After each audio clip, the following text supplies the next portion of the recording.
Hi. Yeah, really nice to meet you, sir. Hello, nice to meet you. Yeah, me too. Yeah. Today I can ask you some questions about the topic like overthinking. Overthinking. Yeah. Like, how do you think like young generation like me or another people like they are overthinking a lot? Now people they think about some problem very clearly and they don't want to try it because they are thinking too much. How do you think about it? Overthinking. Overthinking isn't. How can I best put it? Overthinking comes out of fear because you're scared to do something. Yeah. So you think and think and think, and in the end, You cannot you do will. something. You'll stop yourself from doing something because you start to convince yourself you can't do it. Yeah. Like if you wish to do something, just do it. And if you can't do it, okay, that's all right. You've learned something. Yeah. By doing something and it failing, you've learned something. Just So- try and you Yeah. can success by your fail. Yeah, it's most about things in life is about trial and error. If you don't try, you'll never know if you can do something. And by trying and doing something and failing, you learn. So the next time you attempt to try something different, you will learn from the mistake from the last time. Yeah. And that's what things are about. If you don't make mistakes, you never learn. It's that simple. So you've got to do things, try things out, make the mistakes, learn from your mistakes, and the next time you do a bit better. And it's always about doing a little bit better each time. Yeah. I know of true stories because I knew some Chinese people, Yeah. and there was a situation, and that still is in China. You get students when they're at high school, because they're so good, they're always number one in the class, Yeah. right? And they're used to being number one, and they're used to not making mistakes. Oh. Okay? What happens when they finish high school and go to university? Now they're in a classroom with maybe 30, 40, 50 other children who are also number one in a school. Yeah. Yeah. So now they're no longer top student. They're against all the top students, all the number ones. Yeah. And now their work is harder and they make mistakes. And their mind, they can't handle making a mistake because they're not used to making mistakes. Oh, so it's very dangerous. It's dangerous, yes, because what happens is some of them, in the worst case, some of them kill themselves because they can't take that pressure of making a mistake. Like they are very confident about themselves. Yeah. And they make some mistake, and they cannot handle it. They can't handle it, so they become depressed. And in the worst case, because it also happens in Korea, is they kill themselves. These are 18, 19-year-old kids, and they kill themselves because they made mistakes and they never learnt what it's like to fail at something Yeah. and pick yourself up and do it again and learn from it. Yeah. They cannot pass it. So they can't do it, so they kill themselves. They just Oh. cannot handle that kind of pressure. You've got that, and that is in whatever you do in life, you're never going to succeed 100%. So you have to accept it's not going to work all the time. Yeah. But I will learn from the mistake and I'll do better next time. Yeah. It looks like me. Like when I first try to talk with a foreigner, like I'm not very confident, and my voice is not too loud.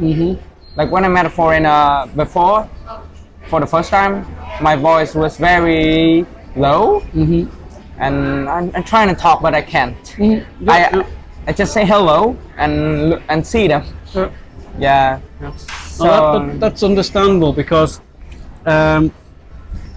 I can speak two languages. yeah. So when I was learning my second language, I had the same thing. Yeah. I would try and speak my second language. I was not confident in it. Yeah. I was frightened of making mistakes. I would speak quietly and without any confidence. And I never developed my speaking properly because I was just too nervous about making a mistake. Like for the first time, like I think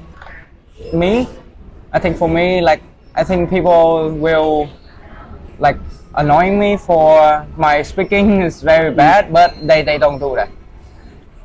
and they don't ignore me, and they said something that I make mistake, and I can understand, so I can change to develop my speaking better, like until now.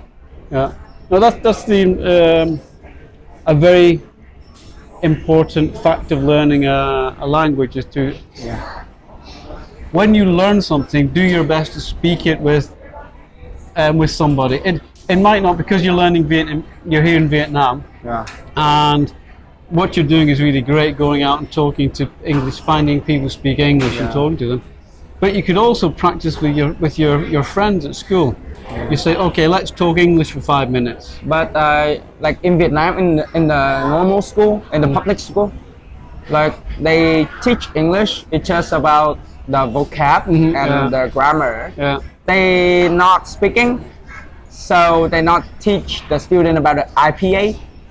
So they don't know how to speak. Yeah. Like, and they just guess how to speak some word. Yeah.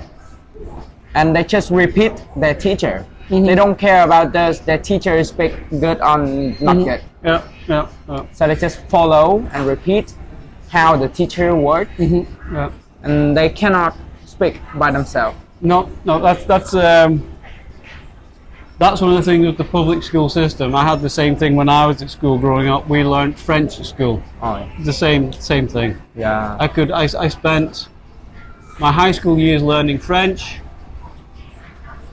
I failed my exam beautifully. It was a disaster. I felt, but because I eventually moved to another country, I live close by France. I learned more French by going to France on holidays. Yeah, like the local people. And I'm just meeting the local people, coming to a supermarket and listening and trying to talk when I'm buying something, or I go to a restaurant or go and buy some drinks. I learned more that way. But for the first time, can you understand them? A little bit, yeah. A little bit. But you've got to really concentrate, and that's what learning a language is very difficult about. Yeah. Because you really have to concentrate and listen hard, because it's not natural for you at this point. So, and it gets really tiring, and after 10 minutes, sometimes you're just so tired. Yeah. Because your concentration level is so heavy, and so and your attention needs to be right there. After 10 minutes, you're gone, and your brain just goes, I can't do this anymore. Yeah, just feel very diseased. Yeah. Yeah. You just can't do it. Like when I learn something new, like my brain feel very tired, and maybe I got a headache. Yeah, it's normal. And at that point, the smart thing is to take a 10-minute break. Yeah. Stop for 10 minutes, do something different, and then go back to it. Don't try and keep pushing through thinking it's going to get better. It won't get better, it'll get worse. And your confidence goes down because you know you're getting worse. Yeah. So you stop for 10 minutes, do something different, and then go back to it. Like, I think I like the cold water. Like when I wash my face, I feel better. Yeah, that can help, yeah.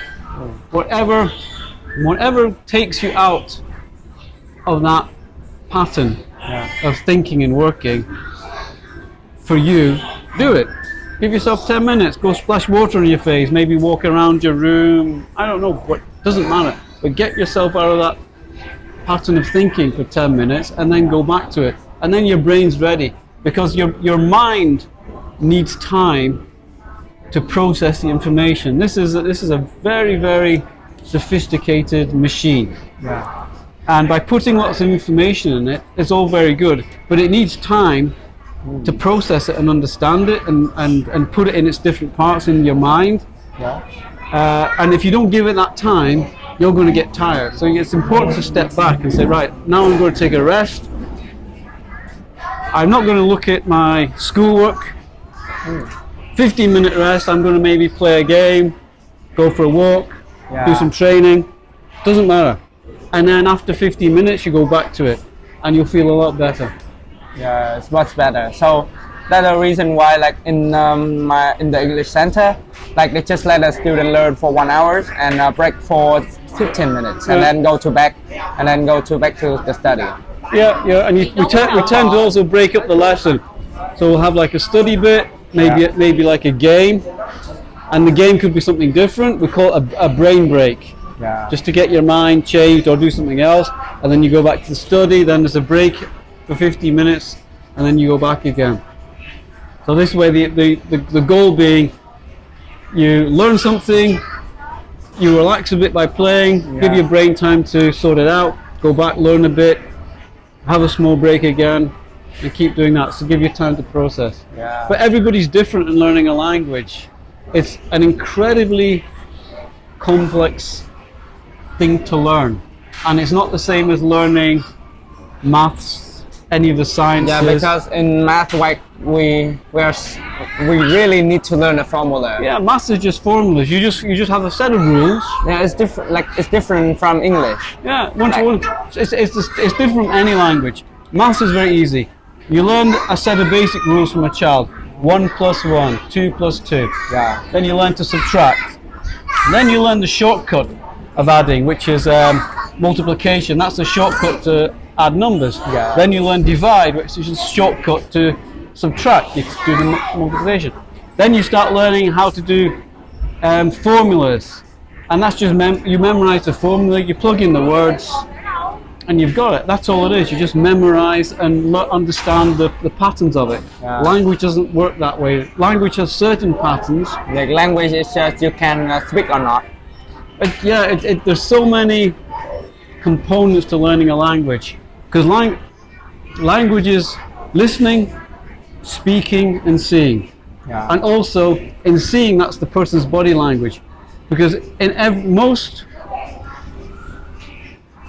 people I've encountered who speak different languages, and when they speak their own language, it has a certain body language, how they sit, how they use their hands. For example, the Italians use their hands a lot whenever they're talking, and the hands emphasize what they're saying. Okay, the Germans tend to be quite still when they're talking. They don't move around so much. The French tend to shrug their shoulders and move a bit more. So depending on the language, depends on how they use their body, and that's an important aspect of the body, of learning a language, and you've got to pick that up. Even how they use their face. When they're talking, their face is very different. Everybody's different. Like the body language is still important. Yeah. Yeah. So thanks. Nice to meet you, sir. Yeah, fine. Yeah. Good luck. Thanks. Can I? Yeah. Yeah.